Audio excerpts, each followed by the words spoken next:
This video introduces the Linux file system hierarchy.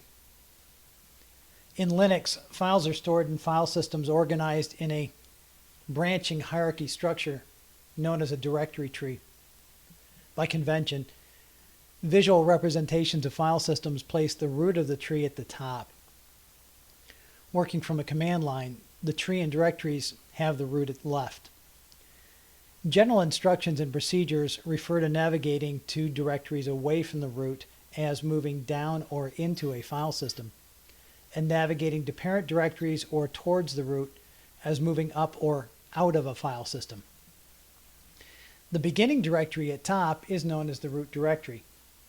Since we'll be working with system directories, I'm going to switch to root.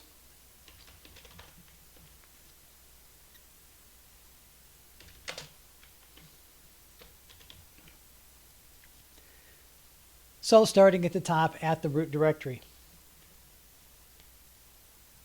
Directories and subdirectories below the root each have a designated purpose.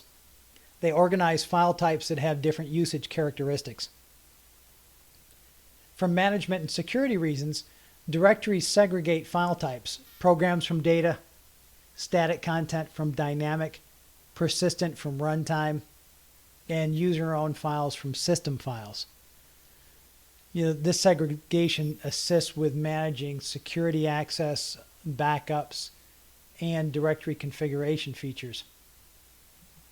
Let's do a visual tour of a Red Hat Enterprise Linux 7 system by walking through each of these directories to describe its purpose.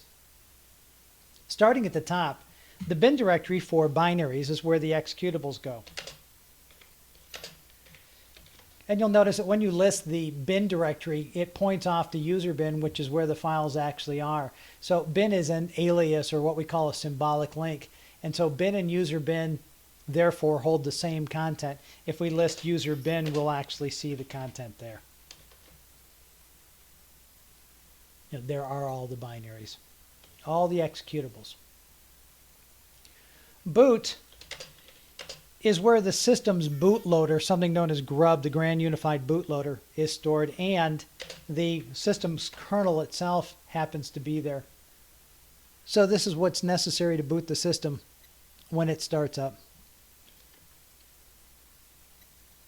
Dev is something that's known as a pseudo file system. It looks like a real directory full of files by design, and you would not be able to tell by looking at these files that they aren't actually real. But a pseudo file system is one where the files exist only in memory. It acts like a directory structure, but it's built only in memory as opposed to being on disk. These files are recreated every single time the system boots.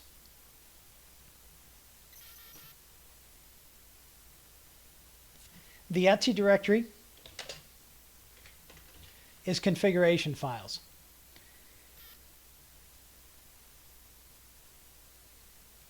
etc is full of what is known as static configuration. This means files that are configured once or multiple by an administrator and expected to stay that way until an administrator chooses to change them.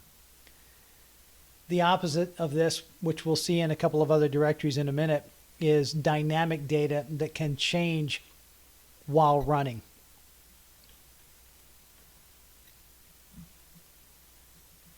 Home is where home directories go. And since I only have one user on this system called student, we see only one subdirectory for that student.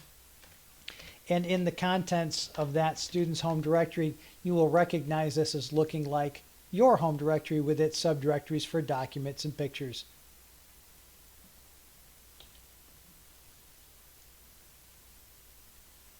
Lib and lib64, you can see that they're aliases that point off into user. They hold libraries that support the executables. Media is a directory that is now changed. In RHEL 6 and earlier, media was a mount point where CD-ROMs or USB keys would mount. And this has changed in RHEL 7. It's now down in run, which I'll show you in a minute.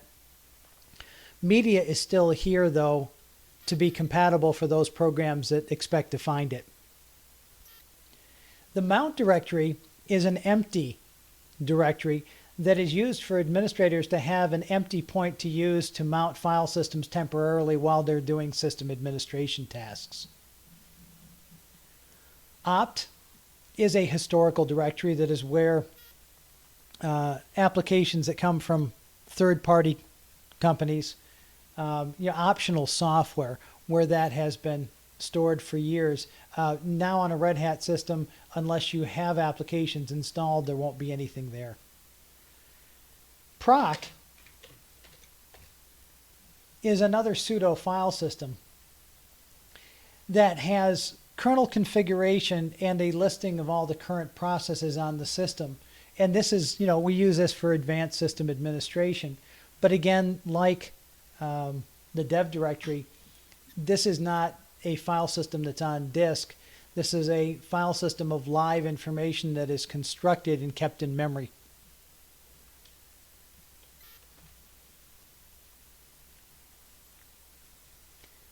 All of the home directories for users are under /home, with one major exception, which is root.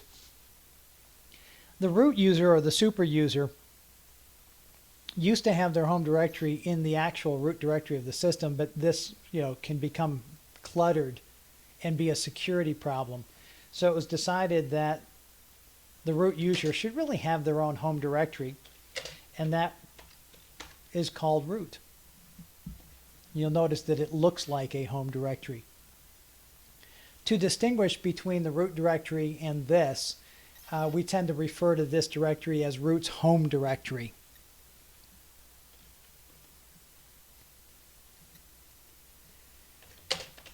The run directory is what we call runtime data, which generally only exists while an application or a subsystem is running. It stores things that it needs during running here, and then deletes those, or they get cleaned up when the application stops running. You'll see here the subdirectory called media. And the media subdirectory is now where CD-ROMs and USB keys will mount. When you plug those in, they will automatically create a subdirectory for the user's name, and then under that will be the label of the CD-ROM or the USB key, so that each USB key or CD-ROM is mounted to a separate subdirectory and kept organized by users.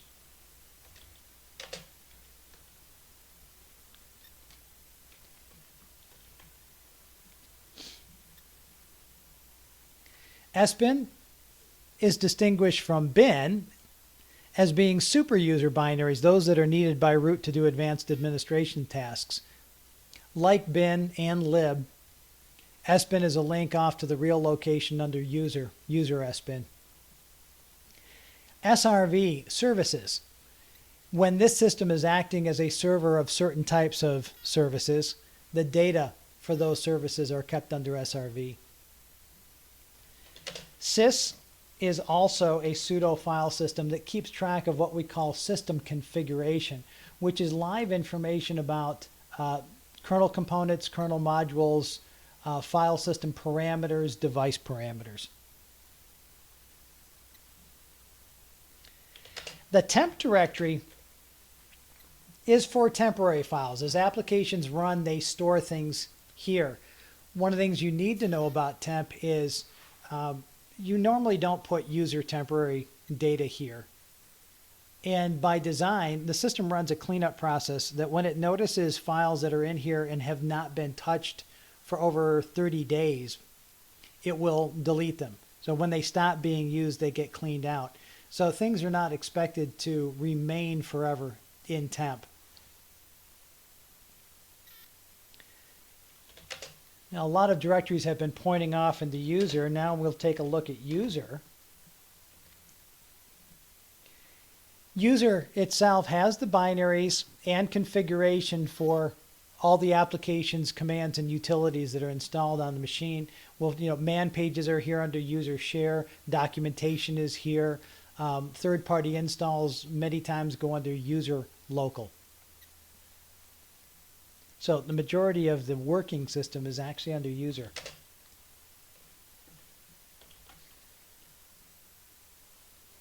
And last is var. var holds variable data. Let's compare this to etc. etc was static configuration. var holds what we'd call dynamic or variable configuration. For example, a configuration for your DHCP or DNS server can accept new information and update their database live while running. Or your printer. Your printer takes spool files incoming, prints them, and deletes them. The mail system has incoming mail and outgoing mail constantly. So that's the general idea of variable data. One of the last important directories to mention, under here there is a subdirectory var temp. And we already said that we had a temporary directory. So why is there another temporary directory in var temp? Well, the difference is var temp is to be used for data that you do not want cleaned up. That which is stored here is expected to stay persistent, while that is in temp will be cleaned up sooner or later. So that's the full list of all the directories starting from the root. This concludes the introduction to the Linux file system hierarchy.